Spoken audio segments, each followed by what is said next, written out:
the zone of economic policy to the question that is directly under the subtitle of our talk today, which is sovereignty, and we're talking about the territory of Greenland.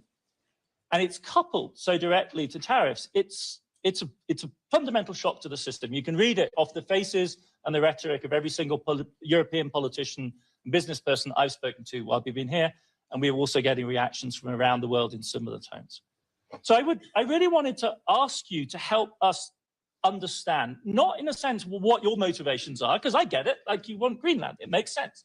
You're proud Americans, you're advocates of President Trump's policy. What I struggle more with is how you imagine others react to this. I mean, if you put yourself in the position of your Danish counterpart, who's a proud Dane and a loyal executor of the Danish government's position, how do you envision this going? How does this go down? Well, I think you should start at a much higher level. Okay. We are in Davos at the World Economic Forum. And the Trump administration and myself, we are here to make a very clear point. Globalization has failed the West and the United States of America. It's a failed policy. It is what the WEF has stood for, which is export, offshore, far shore, find was a better place for it. The fact is, it has left America behind. It has left the American workers behind. And what we are here to say is that America First is a different model, one that we encourage other countries to consider, which is that our workers come first. We can have policies that impact our workers. Sovereignty is your borders. You're entitled to have borders. You shouldn't offshore your medicine. You shouldn't offshore your semiconductors. You shouldn't offshore your entire industrial base and have it be hollowed out beneath you. You should not be dependent for that which is fundamental to your sovereignty on any other nation. And if you're going to be dependent on someone, it darn well better be your best allies, okay? And so that is a different way of thinking. It is completely different than the WEF. I viewed the WEF as not a flagpole in the middle, but in fact, they are the flag. Whichever way the wind blew, so it blew. You should have solar, you should have wind. Why are you going to do solar and wind? Why would Europe agree to be net zero in 2030 when they don't make a battery? They don't make a battery. So if they go 2030, they are deciding to be subservient to China, who makes the batteries. Why would you do that? Why would the United States of America, which has oil and natural gas, try to convert to all electricity? China does not have oil and natural gas. Electricity and electric cars make perfect sense to them. That is practical and logical. So the point I want to make, and I want people to think about, is that America First is the job of our government to take care of our workers, to make sure their lives are better for it. And then don't be America alone, right? But be America First. And I would suggest that policy is something for other countries to deeply consider, to take care of their own, and then we will work out wonderful relationships between us. But I want to point out, when America shines, the world shines. Close your eyes and think of a world without America in it.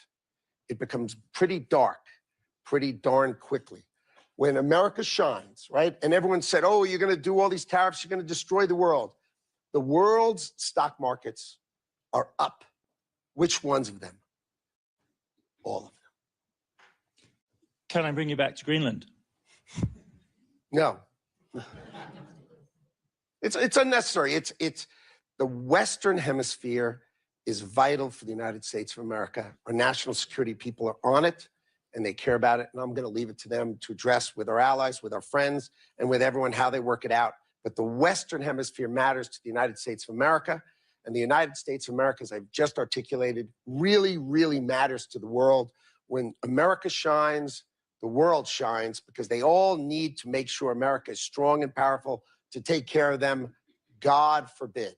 And so I think America and the Western Hemisphere are vital to America, and I'm going to leave that to my national security people to address. Right. The rest of us, I think, are finding it harder to make that kind of separation clearly. And I would be curious to know how the representatives of the UK and Canada might want to think about these issues. Do you see them as starkly divided, as Secretary Lutnick would like us to have them? Does this logic of what's good for America is good for the world convince in this extraordinarily strong, extremely eloquent expression that we've just heard? You go first. Thank you. Thanks, Francois. Philippe. We're friends. So I'm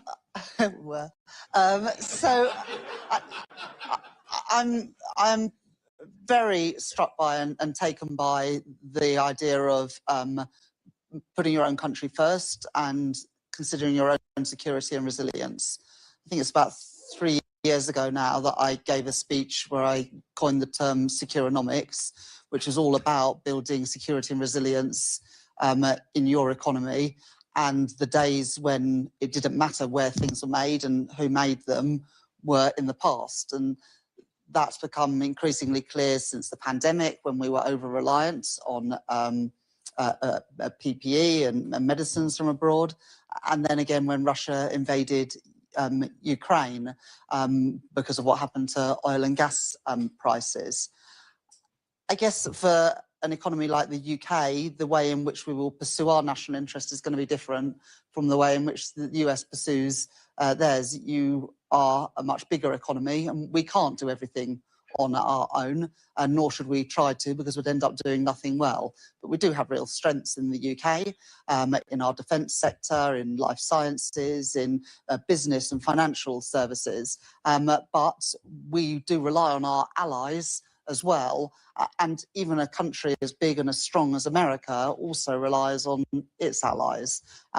And I guess the sort of area where I think that we do need to sort of continue that dialogue between countries that share each other's values is how we can work together in our mutual interests to advance our values in a very unstable and uncertain world. And you know, if you say, could you picture the world without the US and what would the world be like? Yeah, the world would be a lot poorer and it would be a lot scarier.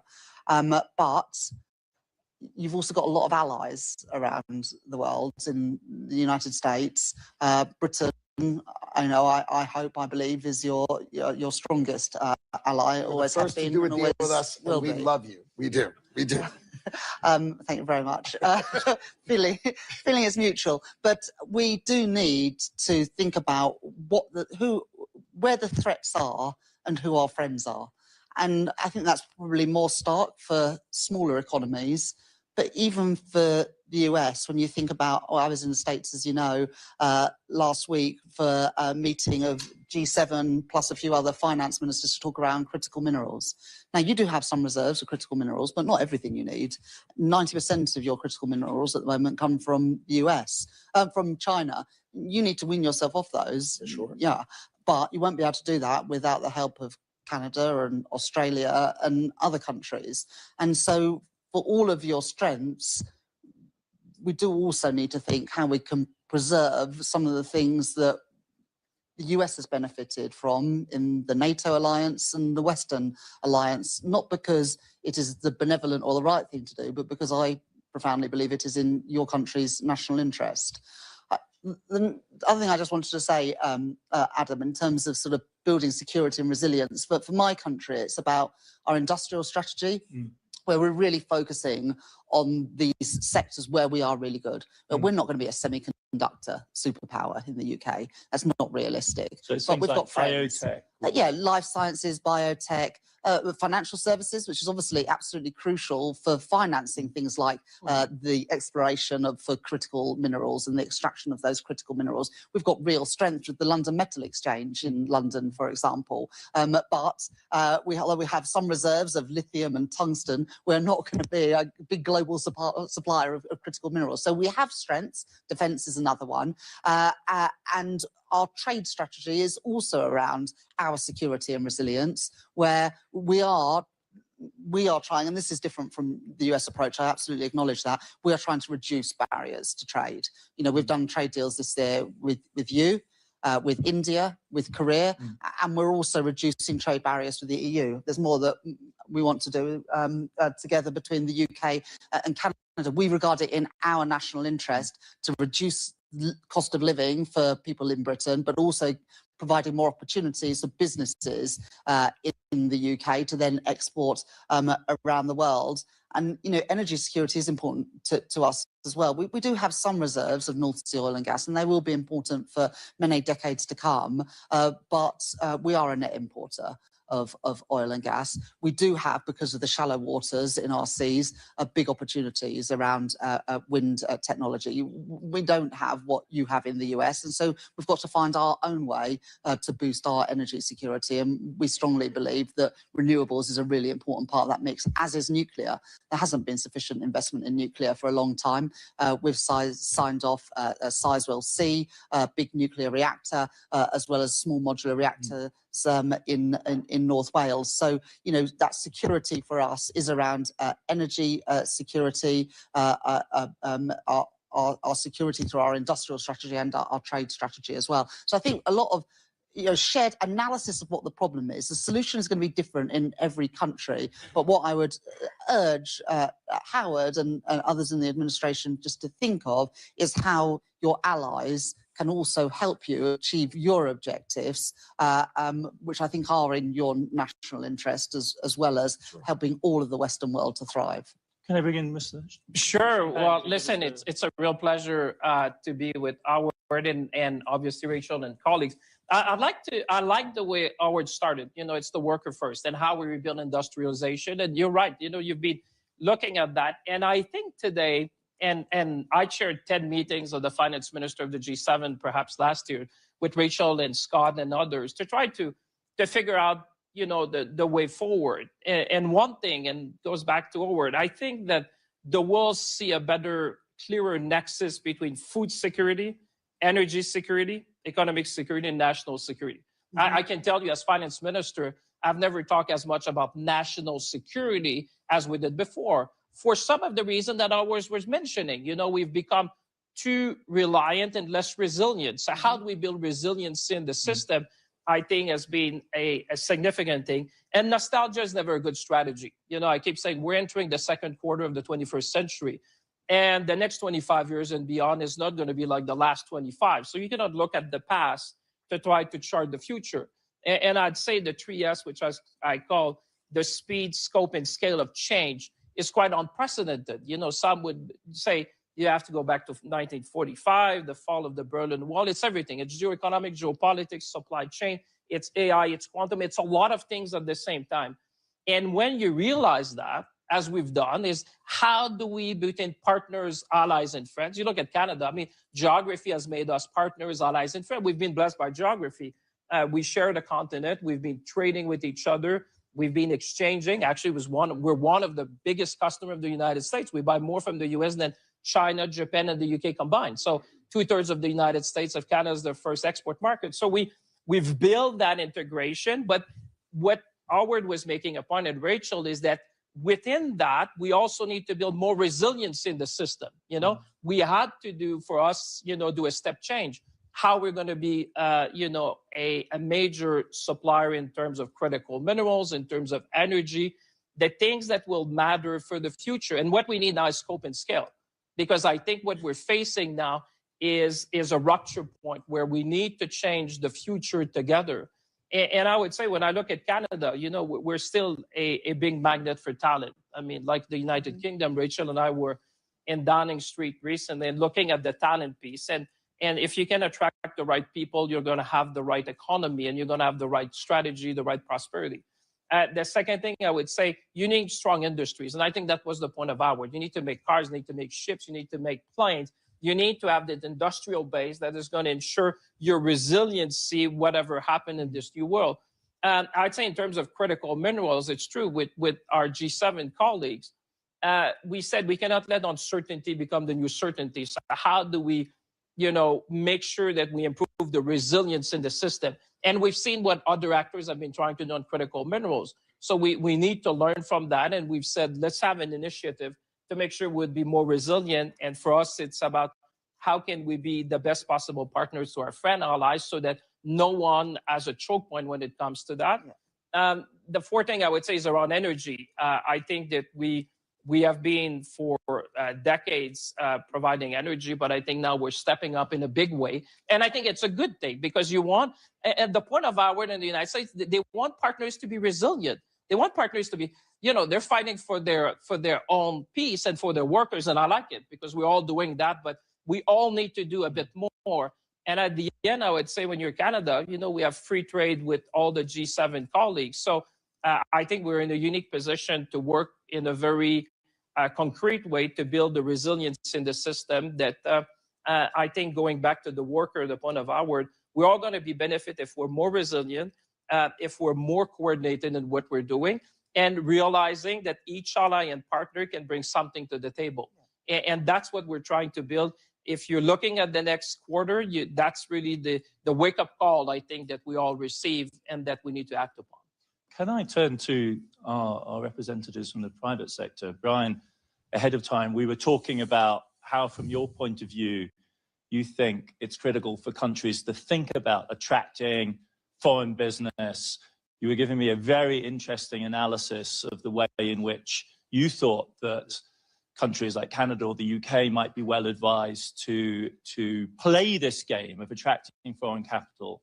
We've heard the policy side. And then, Janet, I'd love to turn to you to get your global perspective on this. So I think one thing Howard didn't mention also is the U.S. final demand is huge. And so the success of a company coming to the U.S. and doing something is there's going to be big final demand met. And the U.S. consumer in the first couple of weeks of January spent 7% more than they spent last January.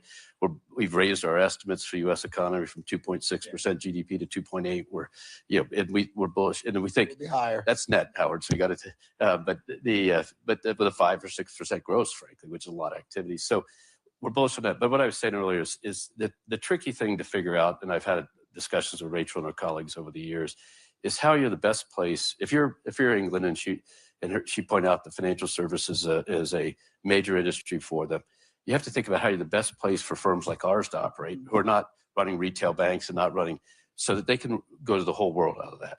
And so we have New York, we have London, and then how do we go to the whole world? And the trick for a government is to figure out, I got to protect my people, I got to protect my tax base. What I don't need to do is get myself so involved to where I start to become more and more difficult. So if you take the environmental rules that have been beaten that for the last 5 or 6 years. I've had some interesting meetings here where we keep telling these aren't going to work, these aren't going to work in the EU, CRDD and all this stuff. Our point was not, you just make it unable to work. And even the capital rules in Basel III, which sound like we're codifying the word, the application of them created misery across the world. And so the idea, I think, when a country thinks about it, what our colleagues said here about protecting it, but it's how do you have the balance between being the best place for multinationals to come do business in our country, at the same time protecting our citizens a thing. And it's not by saying all the rules apply to the UK multinational that apply to a US multinational.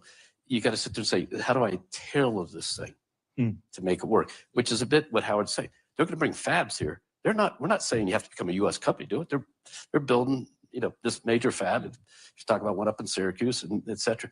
It's a foreign company, but they got to put it here so if the whatever hit the fan, you could cut it off and still own the means of production. That's because of that thing. There's other things you don't have to be quite so ardent about, for lack of a better term. So how does a country balance that sovereignty with that? Data is becoming a real problem. People want to say, if the data's in my country, it's okay. And you're saying, you know what? That just means you've taken all this worldwide system, which you want us to give you all these reports, information, and you started slicing it to pieces. There's no value to the customer in that. There's no value to your citizens, your companies in that. You think there's incremental value, but let us explain, what do you really want? We can get it to you if you need it. But if you make us run separate systems, you've added cost to your people, because, by the way, the rest of the people are just run a common system. So it's data, it's information, employee practices, and all those things. And how do you become the best, and how do you think about that while protecting your citizens from big bad banks, or protecting your citizens from taxpayer degradation, things like that?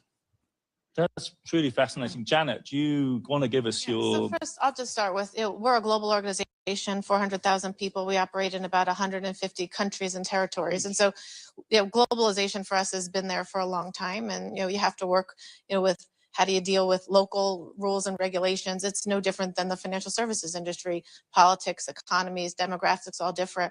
And you've got to decide, what do you need to do to operate locally and then continue to be a well-connected global organization. And I think that's where companies, need more help than ever before. And so I think globalization is not going away. It's just becoming more complex. So we look at the landscape and, the geo strategy of companies has been elevated like, we've never seen before in the last 2 years to be a board level conversation. 94% of our, CEOs that we survey are really investing significant money, to really games, and scenario plan, not one or two, but 6 or 7 different scenarios because of the complexities that we're talking about here today. And resiliency you talked about, that's what's so important for these organizations. And just being here last year, where there was, uncertainty, compared to this year, I think last year we saw a lot of companies kind of wait and see and, we'll take some time to see, how we pivot. I think now, our most sophisticated clients, they can't wait. So they're going to have to make some bets. They're going to have to make some investments. Some will work out, some won't. But, that paralysis is no longer an option and they're going to have to move forward.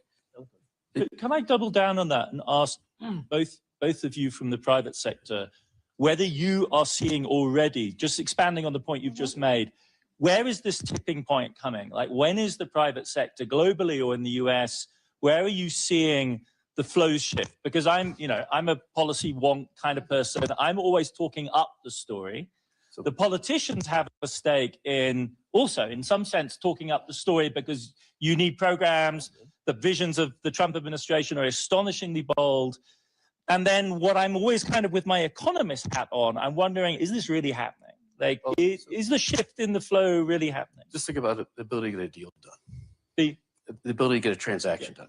The honest advice in, say, 2024 or something like that would have been to somebody offering up a $5 billion plus acquisition.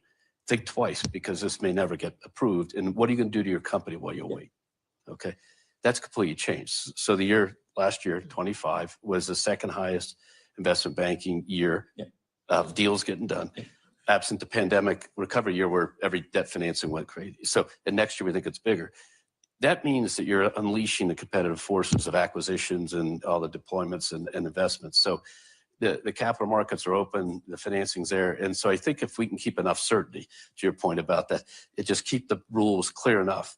Well, these colleagues have to wrestle with. National security is not, unless you're in the business providing national security, is not something we all depend on, but not something we're going to add a lot of value to. But on the other hand, it creates economic activity we have to help finance. Okay, but the world's ready to go in a lot of ways, and so deals can get done and things like that. And what I encourage people is to move on the permitting side, move on the approval side, move on the deregulation side. There's a lot of fuel going in the tank right now on deregulation stuff that's still barely coming in the system across the UK and here and other places. So in our pre-chat, you were saying de-emphasize the headline tariff wars thing, focus on the nuts and bolts, the non-tariff barriers, the things which enable stuff to get done. These rules, which they're straightening out, hopefully, on environmental disclosure, require you to do things like, and we're just saying there's an ISSB that comes with set standards. We're happy to agree with those, and those were developed with business. The firms, the major firms developing, so business can do this. But if you do a lot more than this because you like X or Y, you are just adding barriers to us being able to operate with the facility to help your people get financing and access to capital. Janet, this corresponds to your experience. Absolutely. I mean, you look at, again, financial services regulation of our profession, we've got different standards for different companies listing different places. That's not helpful, right? We've got to get alignment and better consensus, again, to bring, more businesses to market and the like. You want to come back in? Well, I would say it's not a time to wait. It's a time to double down. I mean, listen, what we need, we were talking just a minute to critical minerals. What we need is speed and scale. This is not a time. But what has happened in the world, I think, is forced us as government to be more efficient. I mean, a lot of what we were saying is how we bring efficiency in our own system. For us, we put a major project office. reducing the time of permitting, Yeah. matching the offer and demand, looking at long-term offtake with the number of private sector. I think there's a big role, and the United States has been leading in many ways in trying to show us in a way the interaction that you can have. And honestly, when there's things that you see in the public, but you'd be surprised at the amount of discussion and the background what we're trying to think to achieve. Because if you look at the real challenges in the world today and the advancement of technology, quantum and AI altogether, cyber, I come back to critical minerals because it's essential. The microchip, everything we need. I would say what has happened has made us also more efficient. I can speak for Canada. We have done things in the recent past that, were long-standing that we needed to do. And Rachel and I, we've been sharing, and Howard has been obviously a lot as well in the United States. So I would say from our side, it has made us more efficient because I don't think that you'll see change is obviously part of history, but I don't think the speed and scope and scale of change will relax. I think you will see that for quite some time. So better adapt to that, be efficient, and like you said, these investments that are waiting, I think we've passed the time of waiting now. It's the time to act to make sure we can, meet the moment. I'd love to go out to the audience for some questions. The fate of these panels is that we have too little time, too many great speakers, but I'd really like to open it up. I see 3 hands here. I'll start here with Peter Goodman, I think, at the time. Yeah, hey, Peter Goodman from the New York Times. Mr. Secretary, I'm wondering where the safeguarding of credibility in the institutions of American governance fits into your vision for America First. And specifically, where do you stand on the importance of Fed independence? And what are we to make of the fact that we've actually seen manufacturing jobs decline over the last year? I'm going to collect a few. So I'm going to go, I think there was let's see, another gentleman here, and then I'll go to there. We'll try and do 2 rounds. Thank you. I was going to ask about central bank independence, but not just the Fed, actually, more generally. But actually, I'll pivot to something else. So deregulation, which we've certainly seen in the US, also in the UK. How do you see those as tailwinds? We definitely see tailwinds in the US from a financial services perspective. How do you see it in other markets? Also, probably hear from the Chancellor. Lady at the front here in the grey. We'll just do the front row. We'll start around. Hi, Mehreen Khan from the Times. Chancellor, you said that it's very important to understand who our friends are and what the threats are. Is China a friend to the UK or is it a threat to the UK? The Prime Minister will be making a visit to China in the next couple of weeks, the first in many years. And Commerce Secretary, would you like to see the UK government taking a position on China that's much more in line with your administration's? Well, that's a great round of questions. Secretary Lutnick, we've not heard from you in a while. Clearly, I'd like the UK, who was our great friend and ally, to be aligned with us, right? That's clear. With respect to interest rates in America, there's been a classic policy that when the US economy does well, raise rates and put brakes on it. When the US economy is doing poorly, cut rates and add gas to it. But basically define mediocrity one way or the other. And President Trump thinks quite differently. We are the best credit in the world. Why are we paying a higher rate than all the other credits of the world? It makes no sense. Our rates are too high. It's just binary. Our rates should be much lower so that our economy can finally flourish. I think we're going to grow more than 5% GDP this quarter, and that's for the $30 trillion US economy. And if rates were lower, you would see us hit 6%. What is holding us back is ourselves, okay? We are going to align our economy and our industrial policy with growth and success, and we hope to export that. I hope the UK follows our energy policy, follows our digital policy, so that our great tech companies can invest in the UK, can invest in Canada, can invest in Europe. But they can't if they have the Digital Services Act, the Digital Services Act, the Digital Markets Act, the digital this, the digital that. Europe has taxed our companies with fines and regulatory attacks more than they've earned in taxes on their own technology companies. Instead of saying, come and build and grow and build data centers here, They tax the heck out of them with fines and regulations that harm them. It's illogical. There's a reason the United States has $18 trillion of economic power coming in. You just watch. I couldn't say 5%, and I couldn't say, I think 6% if we cut interest rates is in the cards, unless that $18 trillion comes to America to build. And let me give you a hint. It's coming, and it's coming fast. But I asked you about the principle of independence. Who gets to decide whether they should be hired or whether you're right? Should it be independent, or should you and the president get to decide that?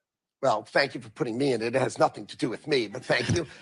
The President of the United States gets to pick the members of the Board of Governors. He will pick the governors that he thinks are the best, and therefore the outcome will be set by the governors. That is set. The president has clearly set what he thinks the right answer is, which is lower rates based on our credit, not based on some other nonsense. But he will pick the governors, and the outcomes will be set by the Fed governors.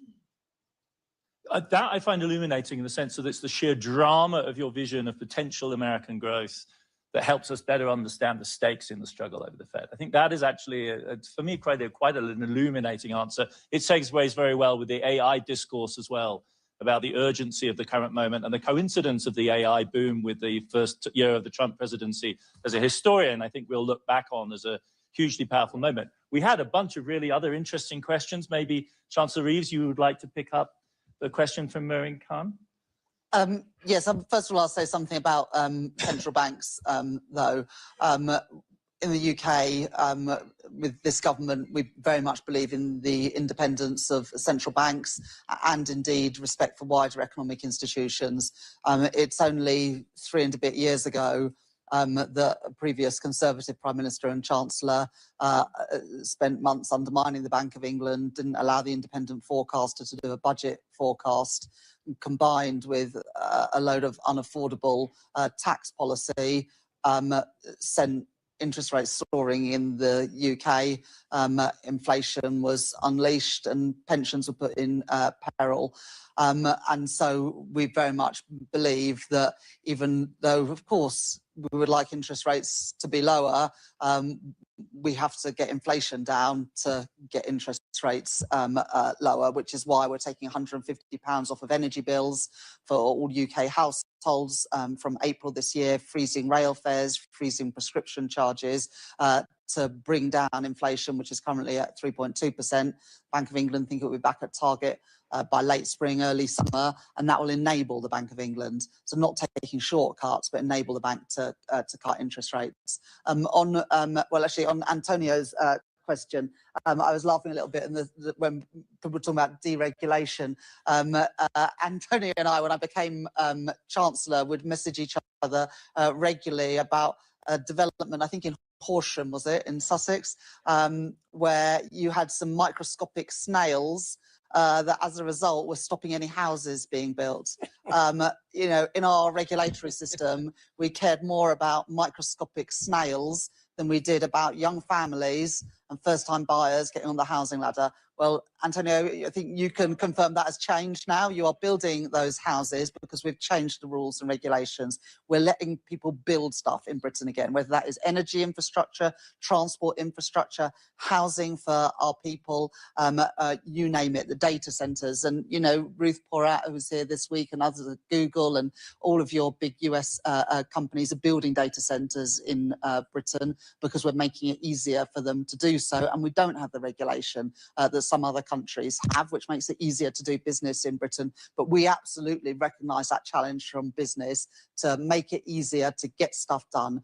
Planning and regulation are being torn up in the UK because we want to make it easier to do business. And finally, on Marine's point about China, the trade intensity between the UK and China is lower than between the US and China, lower than Germany and China, lower than France and China. We don't want to be an outlier, but we are a bit of an outlier today, and we've missed out on opportunities for British businesses to sell into US markets. Brian and Bank of America do business in China.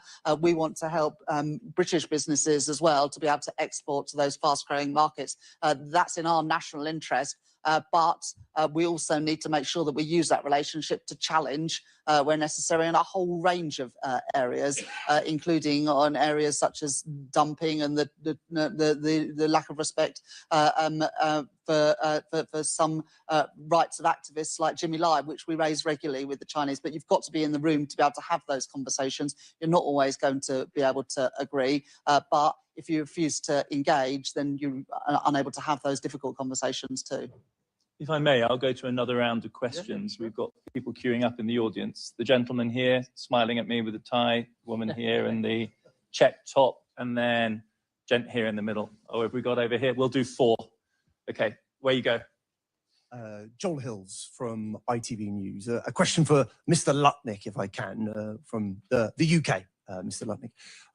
It is said that President Trump rather likes and admires shows of strength. What will happen if Europe does decide to respond with tariffs? This lady here in the red checked top. I was actually going to ask exactly the same one about retaliatory tariffs, so I'll ask a different one. Isn't there likely to become a point at which financial markets, this is also one for the Trade Secretary, isn't there likely to come a point at which financial markets start to become concerned, as they did a couple of years ago in the UK, about the credibility of institutions, about whether the US is a reliable place to go to do business, whether they can trust the rule of law, whether there's so much uncertainty about the sort of trade environment and so on that it becomes a riskier place to invest? I'm going to take 2 more because this is going so well. Here we go. Gentleman here with the tie. There we go. And then over here, Ravi. Right. I'm David Rhodes from Sky News in the UK. And my question is actually for EY and Bank America. Secretary Lutnick, you said that globalization had failed the West and failed the United States.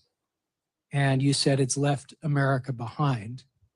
So I'd be interested to know some of the ways that the Bank of America and EY have been left behind in this set of circumstances that you're describing. Ravi. I thought your first answer was illuminating about what America First is, and you framed it partly as an expression of sovereignty. And I guess my question to you is, what about the sovereignty of other nations? And this is linked to your role, because the threats on Greenland are no longer hypothetical. You're already proposing economic warfare against 8 European countries. So how does this add up? Does sovereignty matter or not? So I'll try to start on this side, which is when we launched our tariff regime on April 2nd, the world was aflutter with all of these kind of comments. But since then, if you check at the end of 2025, you will see all of the key indicators are up. The UK stock market's up, Europe's stock market is up, Japan is up, Korea is up. They are all up because, as it turns out, there is much more stability in a strong America and a natural and long-term relationship between 2 countries. I think with respect to the tariff policy, the president uses tariff policy to make sure people are talking and paying attention and not just acting. You have seen him use tariff policy again and again to have outcomes that are reasonable and appropriate. So the fact that he doesn't want things to be done without discussion and without consideration is a way for him to say, hey, you need to talk to us. If you're our great ally, you need to talk to us. Do I think the trade deals that we've set with Europe, with the UK, are they durable? I absolutely do. I do not see a model where Europe would decide, I want to blow up the tariff I have on automobiles or on pharmaceuticals or on semiconductors. I'd like to just go back to the way it was in April. I just don't see that happening.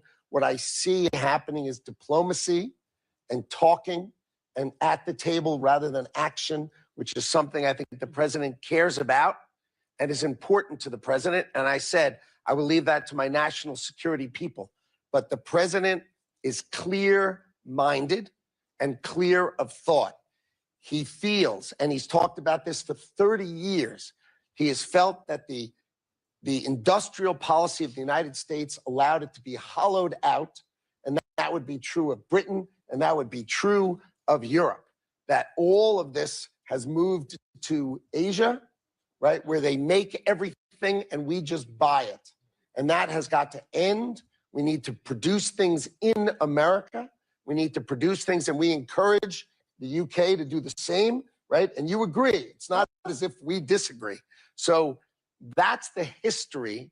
And Sovereignty for America says we need to have our own steel. We need to have aluminum. We can have it with great allies, but we cannot have it where we rely on other people that maybe, like we've seen in critical minerals, and make no mistake about it, the critical mineral issue was with us a year ago. Everybody was sleeping through it. Donald Trump ripped the Band-Aid off, and the whole world said, oh my God. And that is the intuition and power of Donald Trump's presidency, is that he's teaching the world what is wrong. And now the world is working together with respect to critical minerals to fix it, right? But there are all sorts of things that need to be fixed, one of which is a modification of industrial policy, that the United States of America should be a place where you build things. And I would encourage the UK to do the same. Granted, it can't be everything to everyone, but there are a lot of things. Same for Canada, same for all our allies. And what happens if Europe retaliates with tariffs of its own, Mr. Lutnick? Well, then we'll be back to a tit for tat, which is how we began. And it will end in a very positive conversation between Donald Trump and Ursula von der Leyen, which is what happened last time. So you can start with a kerfluffle, but in the end, right, the United States and Europe are great allies. The United States and the UK are great allies. These are great allies, right? We are great allies with Canada. We are great allies. It doesn't mean you don't have an argument. It doesn't mean you don't disagree, but it doesn't change the fundamentals of the United States knows who our allies are. And if we're going to have a kerfluffle, so be it. But we know where it's going to end. It's going to end in a reasonable manner that, in our view, prior to Donald Trump taking the helm of the United States of America, the world was taking the piss out of us, right? And we were exporting the power of our economy to the rest of the world. In 1 year of change, I just said my expectation is GDP of the United States of America is over 5% in the first quarter of 2026. That's just my opinion. But so far in the first quarter, if you saw what I said I thought the United States would grow 4%. And the whole world said, you got to be kidding me. 4.3% in the third quarter. You're going to see plus 5% from the United States of America, the $30 trillion economy winning. And that's good for the world. We're out of time, but I still want to give the final word to our representatives from the private sector, because I thought this question that you asked was really quite a fundamental one. Does the Secretary's counter-narrative to the story of globalization, which he quite rightly associates and quite fairly associates with WEF, does that ring true for you? Or do you see elements that you can agree with, even if perhaps the overall story doesn't work?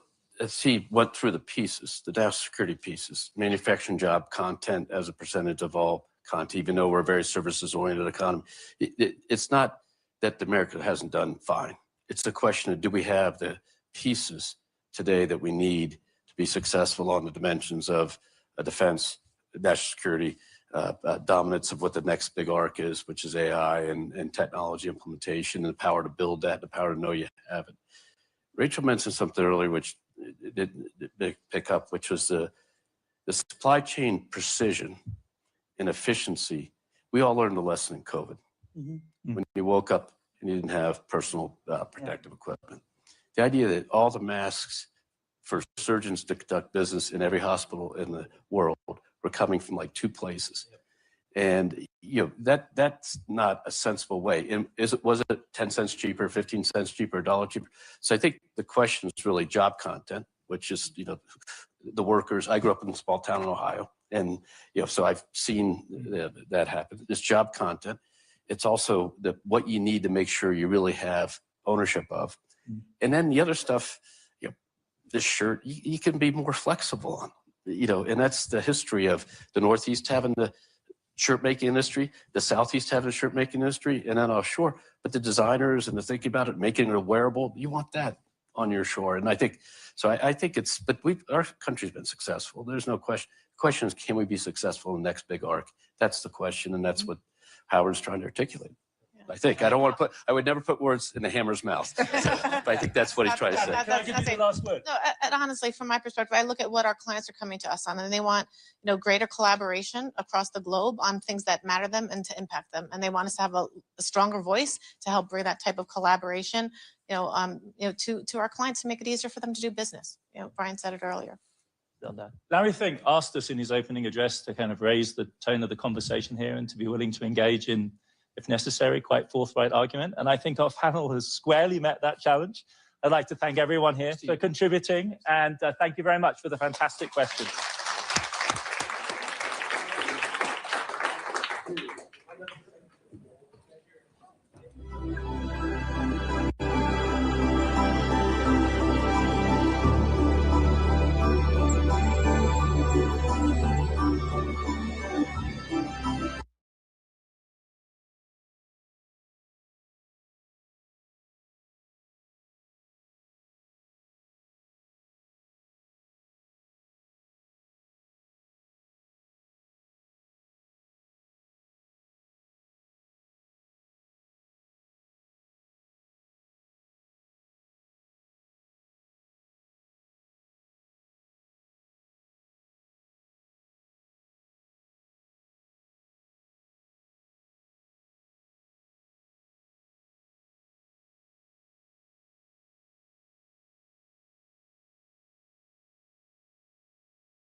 Thank you.